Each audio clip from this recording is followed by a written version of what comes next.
What I do is inconsequential. Why I do what I do is I get to shorten people's journeys every day. What I love about our hospitality industry is that it's our mission to make people feel cared for while on their journeys. Together, we'll explore what hospitality means in the built environment, in business, and in our daily lives. I'm Dan Ryan, and this is Defining Hospitality. Today's guest is highly skilled at space planning. He fosters excellence within a design team. He uses a client's creativity, focus, and experience to turn their dream into reality. He is an associate principal at TruexCullins Architecture and Design in Burlington, Vermont. Recently, they won the HD Award for Best Event Space at the Omni Bretton Woods ski facility. Ladies and gentlemen, Marc DeSmet. Welcome, Marc. Thank you, Dan. It's so good to see you. Yeah, it's great to catch up, and it's great to be part of your little niche of the industry here. I feel like every time I see you, I'm learning more about our diaspora of the hospitality design culture. Yeah, well, and that's a great starting point, because I think I first met you in New York City. You were working at Jeffrey Beers up on 20th Street and 5th Avenue, and I remember up there in that great office. They've since moved down to wherever, the Freedom Tower. Yeah. And in a way, since you moved up to Vermont, I must let everyone know I was secretly jealous because and I resented you that you could move up to like one of my favorite states in the union, just from all the outdoor stuff that I love doing, and also music that I like, which we can talk about later. I don't want to embarrass myself right in the beginning of the conversation. I know so many other friends in other businesses, not necessarily in what we do, that have all moved to Vermont or all moved to Utah or all moved to like a place where quality of life is just different. And some may argue is more incredible. Certainly we do what's best for ourselves and our families, but for me it was a little bit of both. It was stretching my legs figuratively and literally as we go hiking and everything else, but also about family, which is an important thing too. I moved my parents here. I'm here. I have brother and sister-in-law here, and my niece as well. So and it was pre-COVID. Like a lot of people have kind of circled wagons through the process of experiencing COVID, but luckily I started this process before that hit. Oh yeah, that's also very important to add. It was well before COVID. So, and now you're there, you're sprouting roots, or you've sprouted roots. Now you're growing like a substantial tree, I would say. And I don't know, I keep seeing all this great success and just really cool projects. And so tell me about like that evolution from city to country, and like how you may have evolved, and like, how your perspective has changed. Yeah, it was a little nerve-wracking at first. I mean, the New York lifestyle, and it's hard to come off of that adrenaline of being in New York, and certainly working with Jeffrey provided some of that adrenaline, as you will remember from our old office. Yeah. But having moved up here and kind of settled in with this great team at TruexCullins, and having spent the last 10 years here, and really kind of working with the team here, which TruexCullins already had a hospitality design market going, but being able to come in, bring a different perspective and learn from their perspective was huge, about getting to know local craftsmen, getting to know personally the woodworker, getting to know the guy that has a tilt-up barn in his backyard and does his own metalwork. It brought a different perspective to the design process. And I can't say that I'll ever look back, really, because I can do this and I can fly down to New York City without a layover and be right back in it, and have a meeting with you, and have a meeting with other people in the industry that are as avid about building and making and participating in this thing we call hospitality, every bit as much. Were And were you at the Platinum Circle Awards this past October? It was Platinum Circle. I think it was Platinum Circle. Platinum Circle in New no, York. No. no, last October, no, Okay, not last so October. what's interesting is as you're talking about all the craftsmanship, Larry Traxler from Hilton was honored, and Yeah. he talked about his experience working at Jordan Moser in Chicago. And what Mhm. was really unique and interesting about them and where he started his career Yeah. is they would make everything. They would design it and then they would make it. They would do castings. They would do the metal work. I don't everything. So they really got like when you say the word diaspora, there was him and a whole bunch of other people from that little nest that kind of went off to do these great things. And so I kind of want to pull on that thread of you going up there as Yeah. an already successful designer. Okay, so much in the same way that you're getting into a new level of detail in how you look at design Yes. from and learning from the craftsmen around you. um, the transition from you know Chelsea, Hmm. Flatiron, New York City, Yeah. up to Vermont, um, as far as just like the pace, like how do you think the pace has changed how you look at your design process? Oh, dramatically so. The pace of our industry is fast, but I have created the space in moving up here, and quality of life is a hallmark of our firm, and we work very hard to create that for them as well. That you have the mind space to be creative, that you don't feel like you have to rush through every decision because something has to be on a boat tomorrow from wherever it's coming from. And it's a healthier creativity to me. And that's going to be different for everybody, but for me, and I think those that I work with, I think it's true for them as well. Is there some pinch points, and is there that adrenaline rush of trying to deliver a project? That never goes away. But where I see it is really on the front end, with when that design process starts, that we can give ourselves a little bit, I feel like we can give ourselves a little bit more space. We often invite our clients up to our office space, and our office space is right on Lake Champlain. Our conference room looks right out on the lake.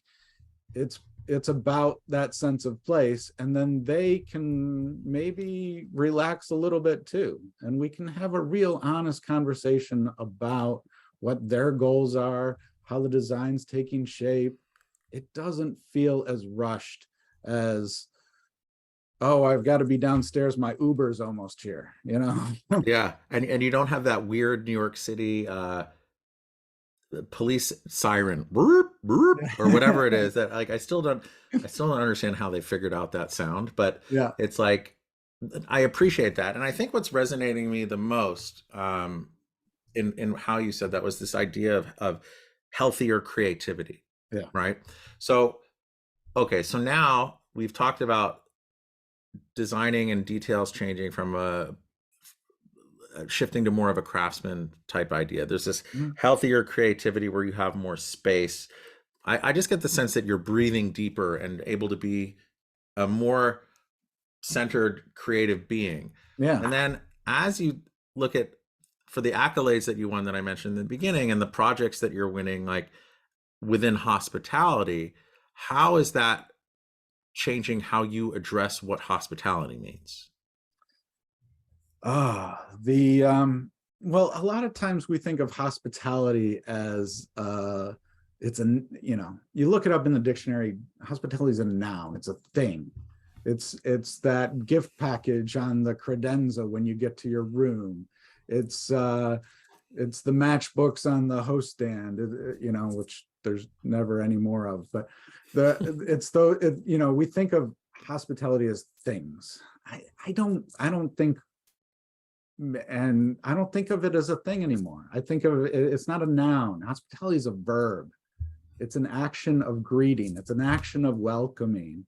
it's it's this it has a time frame to it. It has moving parts. It has participants in it. So for me, hospitality, I'll use a simple example, that that refreshing drink you get when you arrive at the resort, right? You know, the waiter's there with a bunch of cold drinks or whatever. That's hospitality. But is hospitality the drink? Is it a thing, or is it the action of being greeted upon your arrival, of receiving the drink? It's hospitality is a verb. It needs to be given and received. It's an action, not a static thing. With that in mind, it's not, you know, some of those actions are ephemeral, they're momentary. Some of them are enduring. They, you know, you went on vacation, you had this unforgettable vacation. Well, it's unforgettable. That's a memory that's going to stay with you. It's going to influence your life. So, so for me, and the way we design, and maybe this has something to do with what we were talking about of giving ourselves space to design, is that hospitality is about creating positive memories. It's an interchange. It's a play between people, a play between a space and a person, and it's about memory. It's about creating positive memories if you do it right. And much in the way I think, you know, we say hospitality spaces is about stage set. We're creating a backdrop for those memories. And to me, that's what hospitality is. I love that, the backdrop for those memories. I'm writing that down because, all right. So okay, so thinking about this as a verb, creating this backdrop, and then your transformation as a human over the past 10 years, a human, a designer, a son, a parent, a husband, like, how do you think, if you go before, from moving from New York to Vermont, let's just say, and then you go, where did you go to school for architecture? I studied architecture at University of Detroit Mercy in Detroit, Michigan. And are you from Michigan as well? I am from Michigan. I grew up right outside of Detroit, and my partner's from Detroit. I wear Detroit t-shirts every weekend. Great. The whole thing. I'm that guy. Okay, so you're in Detroit.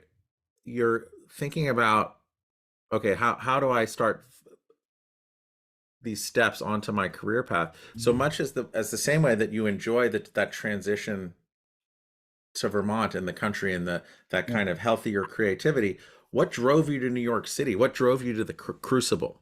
That's a little historic. That's great.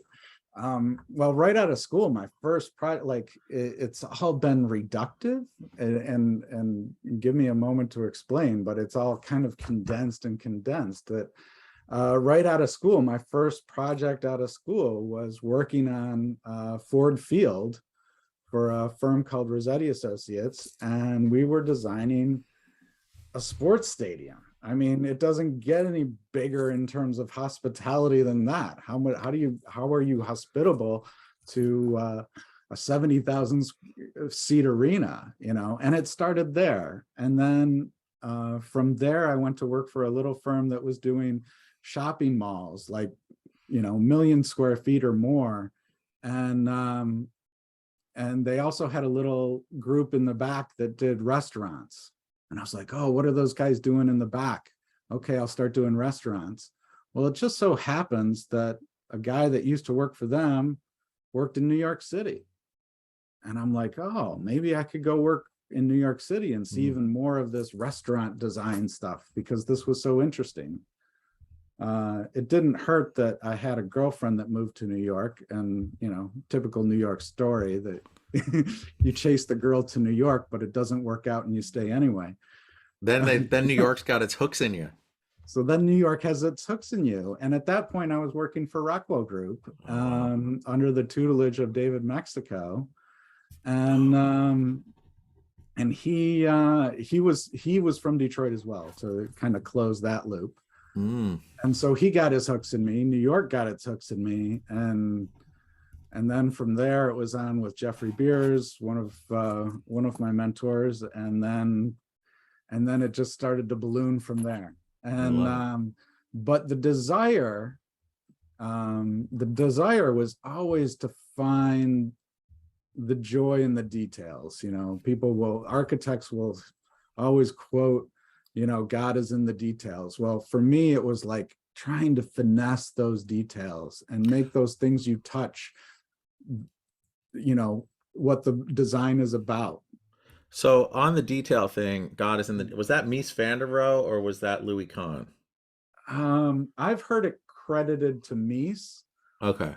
But I've also seen that that's wrong and that it was supposed to be Louis Kahn. So I think we need to ask a historian on who was actually, much like I've heard it quoted that Morris Lapidus said too much is never enough, but I think people will argue that he actually said that or not. So it's, well, then as we're quoting architects, my favorite one is Philip Johnson, who said all architects are whores. Yeah. Well, I don't know if I want to admit that. Oh, that was a funny one. Okay, so New York City, learning about details, creating these memorable spaces of events. And then I assume from just your experience from the Rockwell world and then also the Jeffrey Beers world, there's just,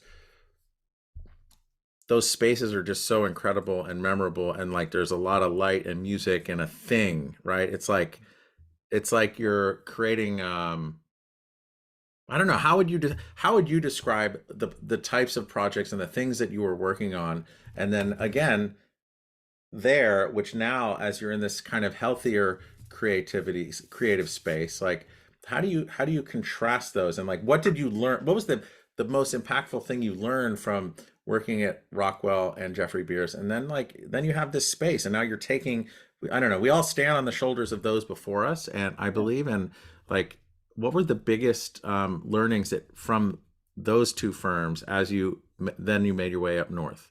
Oh,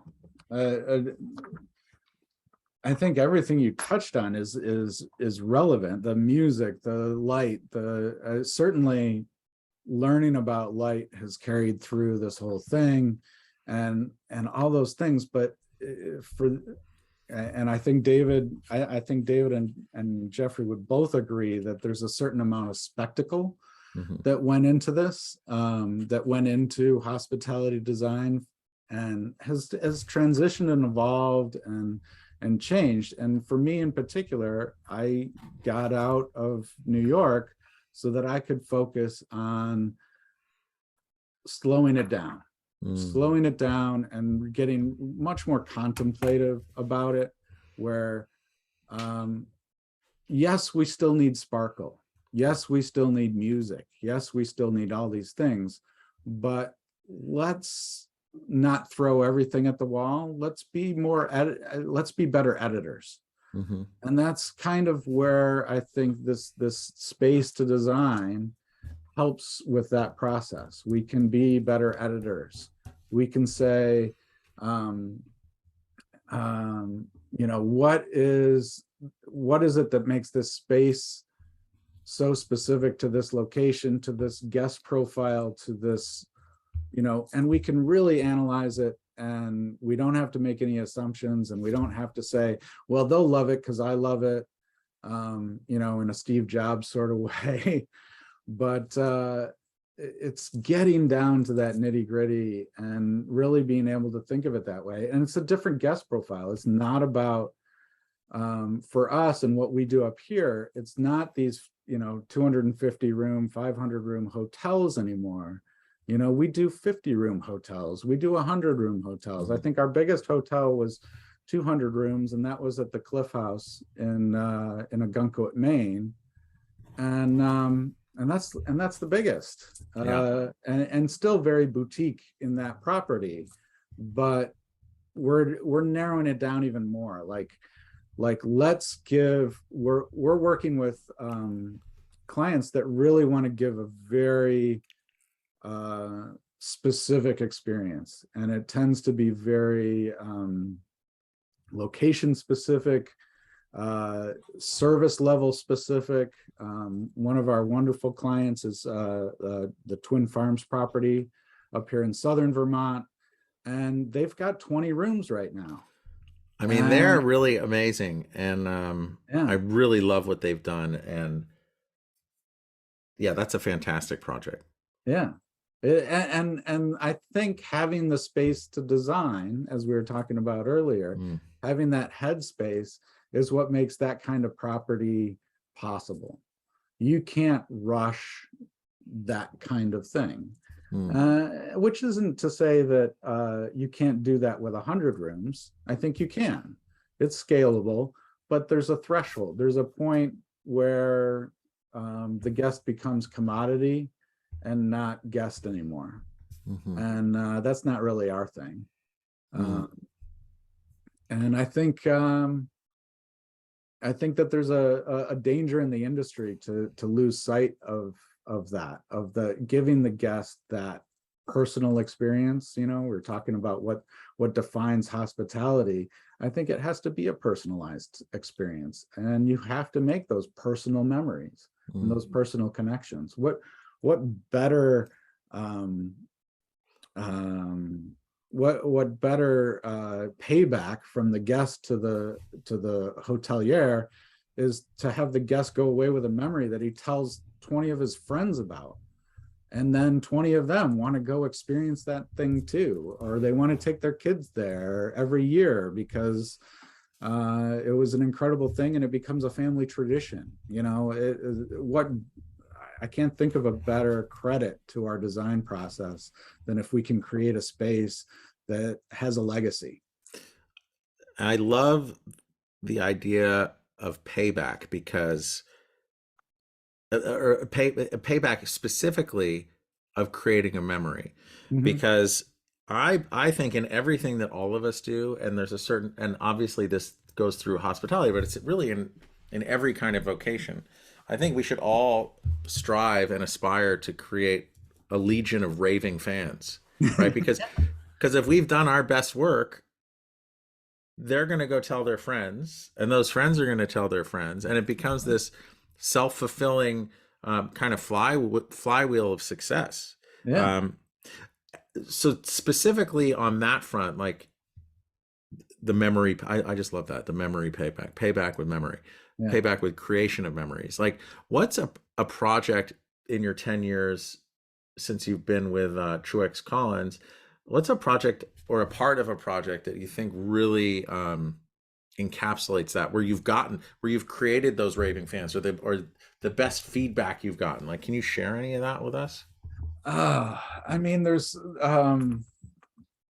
little things that pop up, and then there's bigger things. So the little things are the phone call you get, like, oh, I love that wallpaper you got. Like, I just stayed at Hotel Jackson in Jackson, Wyoming, and I asked the general manager who designed it, and they said you, and they gave me your card, and I just want to know, where did you find that incredible drapery, right? Like, it's such a little thing, right? Yeah. But when we get that phone call, it's so in earnest. There's like, that person is just dying to know. And then there's other things that are like, you'll be scrolling through Instagram and you'll see somebody that took a picture of a family vacation, and it's right there in the lobby at the Omni Mount Washington, or right at the bar that we recently completed at the same time we were doing that lodge. And you're like, that's a compliment. That I'm now part of that person's family album in this very way that they'll never know, and they'll you know, the kids will not, it doesn't matter. You created that opportunity. I wonder what they talked about while they sat at that bar. I wonder what story they shared. I wonder what story they're going to tell somebody about sitting at that bar. All these things, like, I don't know. I don't need to have my name in their family album to know that I'm creating something that pays dividends for them. Yeah. They you know, and maybe, you know, somebody would say, oh, it's Instagram, it's completely ephemeral, it's gone in 10 seconds. But for the person that took the picture, it probably isn't. Yeah, well, okay, so and that's the double-edged sword of social media, right? Okay, it's ephemeral, but it impacted someone enough that they wanted to share that. And I Yeah. bet and that's a part of their it's a part of their life story and their family memory. And I think that's a real power. Like in all these conversations that I have with everyone, I think especially with the designers and the architects, the designers and creators, it's just like it's humbling to be able to speak to people that have the ability and the talent to do that. Um, but it's really like you become these kind of timestamps in people's Yeah. personal histories. Yeah. You're you know, the things that we make, and I'm guilty of this too. Like I'll completely not in my portfolio. I'll memories I created other people's projects. I'll use Detroit as an example because obviously I go back to Detroit. I love Detroit. As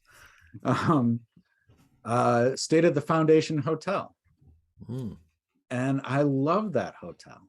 I didn't get to design that hotel. I wish I could have, but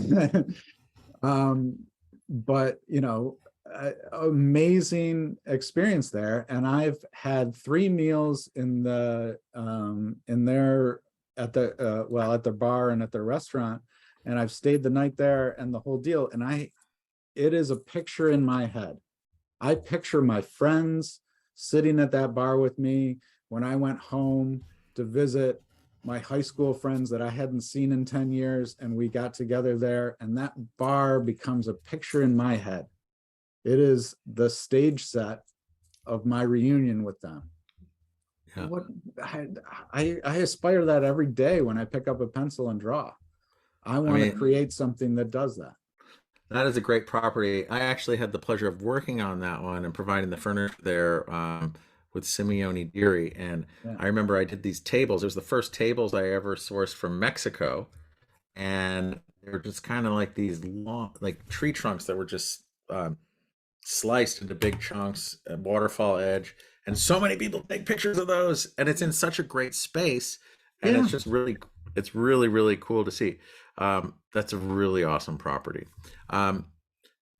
So pulling on the Detroit thing. So when I hear Detroit and I think about like our conversations of music, and I look at your LinkedIn profile, and there's like knobs of an amp, and I think of Kiss and like Detroit Rock City, and I'll stick out my Gene Simmons tongue. I'm not going to do that because his is amazing. Like and you've mentioned music a few times in this conversation, like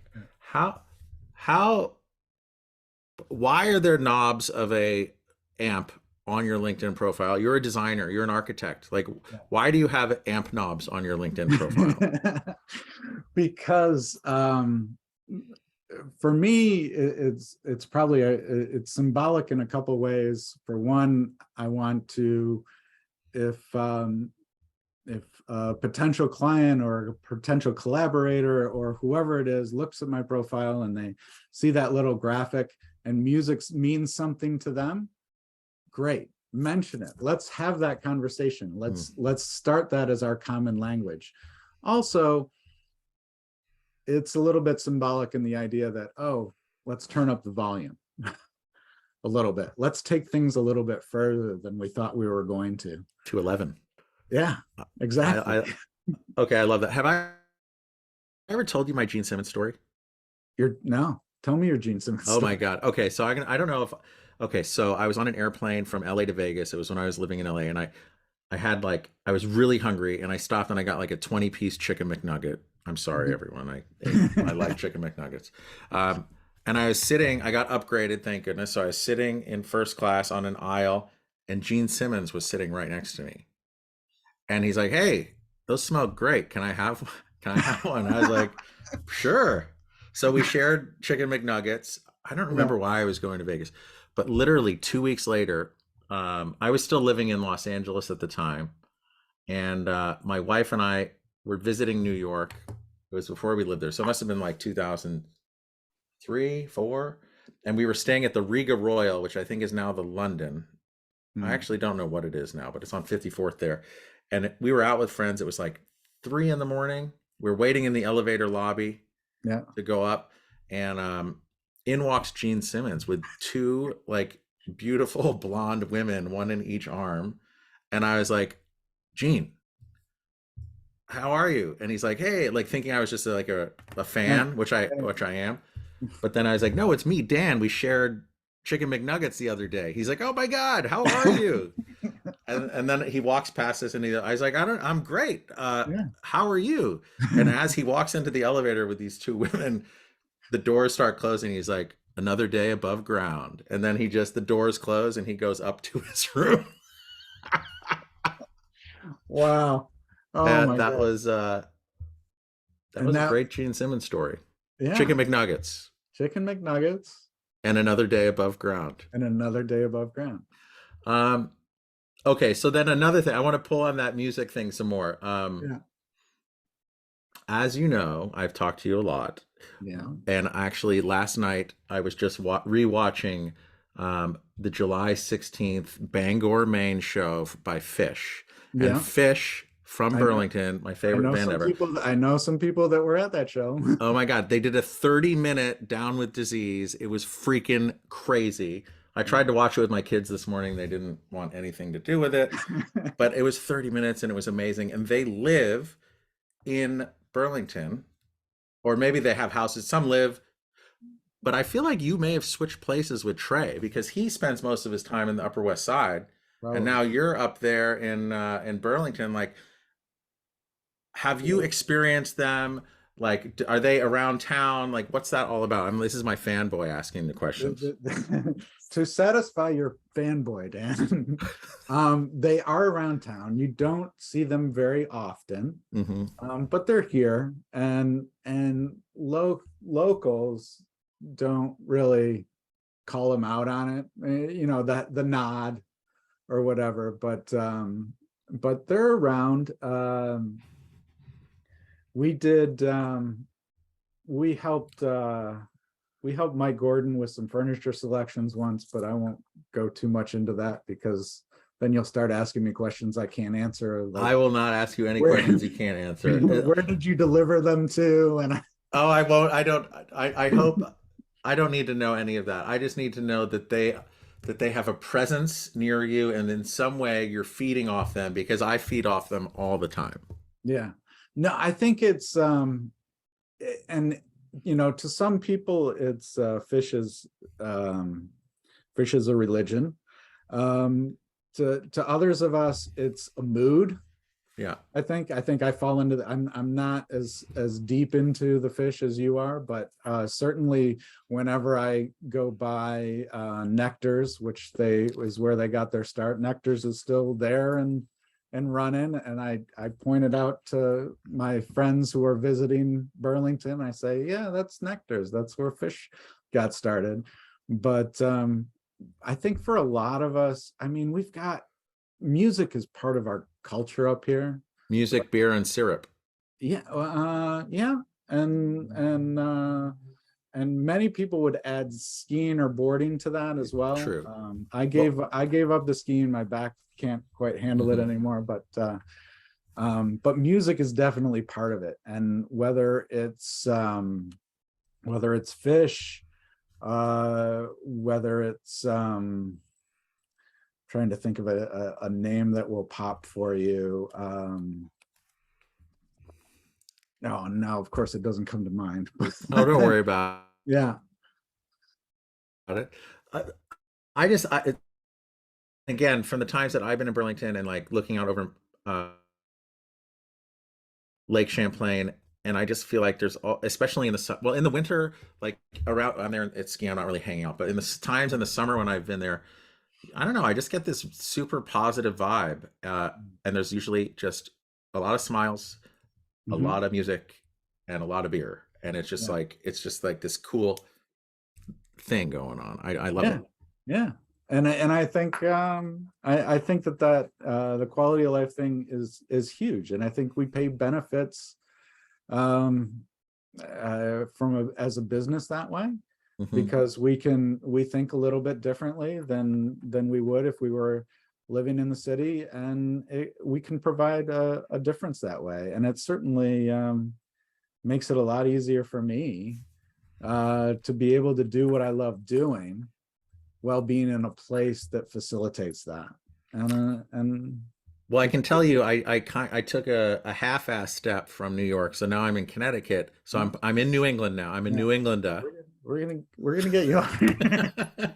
Keep going further Keep north. going. I think Go. that I think Go. that's the answer. And Yeah. then I can go visit the Von Trapp family up there in Stowe, Yeah. because I also have a big Austrian connection. We're actually going to Austria soon to go see family, but we always have Yeah. the Sound of Music playing. And again, the hills are alive with the Sound of Music. They That are. they are very much so. I hadn't even thought to take our musical story all the way back to the singing family Von Trapp, but that's a great reference too. I love See, it. yeah. And now I do want to take my kids up there. My daughter actually was just in a performance of The Sound of Music this past spring, and it was Yeah. so fun to see. And I know every single word, and it's just I don't know, it's just it's amazing. If you're ever in Salzburg, I highly recommend doing the Sound of Music tour. Like, it's super touristy, it's freaking super fun and amazing. And it's super, and again, beautiful quality of life. Like you talked Yeah. about mountains and lakes, and Yeah. it's all there. Yeah. Um, so now kind of shifting gears to you've been up there for 10 years, your perspective has changed, you have this healthier sense of creativity. What's exciting you most about the future? Oh, right now, right now I'm chasing this notion of longer span projects. I mentioned Twin Farms earlier. I'm thinking about, I'm really thinking about these destinations that are multi-generational. I'm thinking about how we can learn, and also twofold. Maybe I jumped a little bit too quick there, because we've kind of got a two-pronged fork going in our design discussions lately. One is the multi-generational, because we're not just hospitality in our design firm. We do high-end residential, we do commercial, we do schools and other things too. So it's about, how does hospitality influence all those sectors, not just hotels, restaurants, nightclubs, but how does it influence all those sectors? And then how do we make it so it's not dispensable commodity, something that's throwaway in any way? I'm very interested in the idea, and maybe that's a stems from the fact that we're very environmentally sensitive. I mean, I don't think that's any news to anybody that people from Vermont are concerned about the environment, but also the idea that, we used to say that hotels was a great business because they had to reinvent themselves every 5 years, right? New case goods, new this, new that, stuff wears out. It's true, it does, and that's okay. But what if we think about things with greater longevity? What if we think about things in terms of multi-generational? We're talking about, I'm very interested in the idea that we could create a location that you want to go back to over and over again. And maybe it's not every year, maybe it's not that family vacation to Orlando that you took every summer for 5 years. It's something other than that.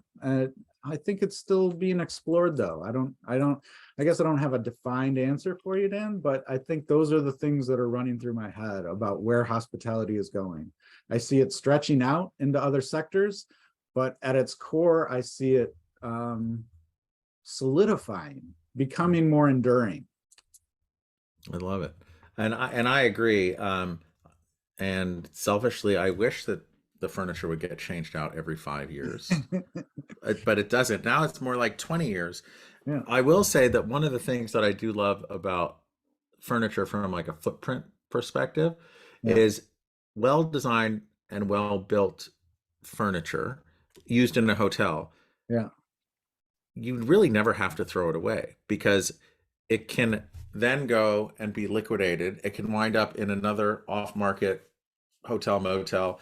It can wind up in people's homes. It just seems like so many owners that we work with, when they write their liquidation contracts, it's like it doesn't go to landfill. They are like, okay, you liquidate this, and then it goes and gets sold on the secondary market.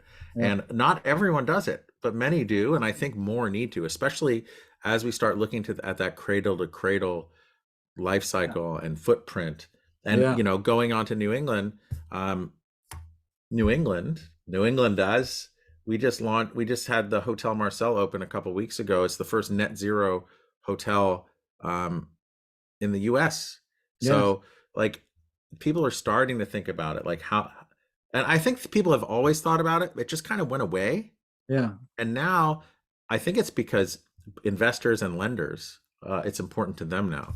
So I think that they want to see measurements. They want to see, what does this all mean? How can we embrace this and show our guests that while we're giving you an experience, we're being mindful to not take too much. Yeah. That we're not. Yeah, I agree. And the idea of something that popped into my head as you were describing that is it's multi-generational furniture. I'm talking about multi-generational spaces, but we're talking about multi-generational furniture, to be more specific about it. And if it can't keep using it in one space, let's find a way to use it in another, or let's share it with somebody down the road. Totally. Let's auction it off, or make it available. How great would it be if I could buy that table from the Foundation Hotel and put it in my dining room? You probably will be able to at some point, but hopefully they're not renovating just yet, because I think that place is, like you said, it is just like, it is a place and a time that is just like, it just checks all the boxes. It is like, it's meant to be there. Yeah. Right. Yeah, I agree. I love that hotel. And I think Detroit's doing great things, not to just, plug my hometown or anything, but I think there's been a lot of energy there over the last, I don't know, call it 8 years. It's a lot of stuff to watch, and Foundation Hotel is just one of them. Yeah. Okay. So now, sticking with the 313, so to speak. Yeah. If you were to picture yourself at Detroit Mercy in your architecture school as the younger version of you, and I know you mentioned mentors of yours, like Jeffrey Beers, for instance, as one. Mm-hmm. If you were to stand in front of yourself, the younger version of yourself, the you of now, like, what advice do you give yourself? Oh my gosh. Play the long game. Play the long game. That's my advice to myself. Don't, plant some seeds, give it time to grow. Don't rely on immediate gratification. Play the long game. It'll work out.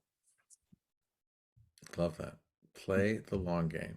Straight at you from the 313. You got it. So Marc, if people want to get in touch with you, like, what's the best way for people to learn more about you or TruexCullins? Yeah. The first place I would point them is to our website. You can contact me through the website. My email is there and our phone number, obviously. And that's the best way to get in touch with me.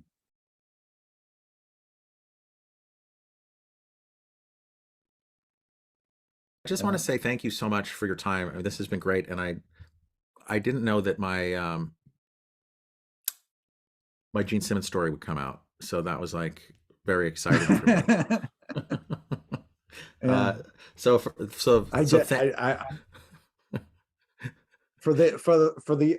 the other part, for the after reel or whatever you want to call it, I have a Gene Simmons story too. Oh, good. We'll take that offline and we can compare notes. The B reel, The B reel, or the B roll, B reel. Who knows? As soon as I hit stop recording, yeah. we can talk about that. So, but now I'm very curious. But seriously, thank you for your time. I mean, this has just been awesome. And again, I resent you for being up there in Burlington. I've got a guest room, Dan. You can. Oh, now you're going to take. Now I'm going to take you up on that. We got beers. We got sing-alongs in the backyard with other Phish wannabes, and you're always welcome. Awesome. And also, most importantly, too, I just want to thank our listeners because we keep growing every single week.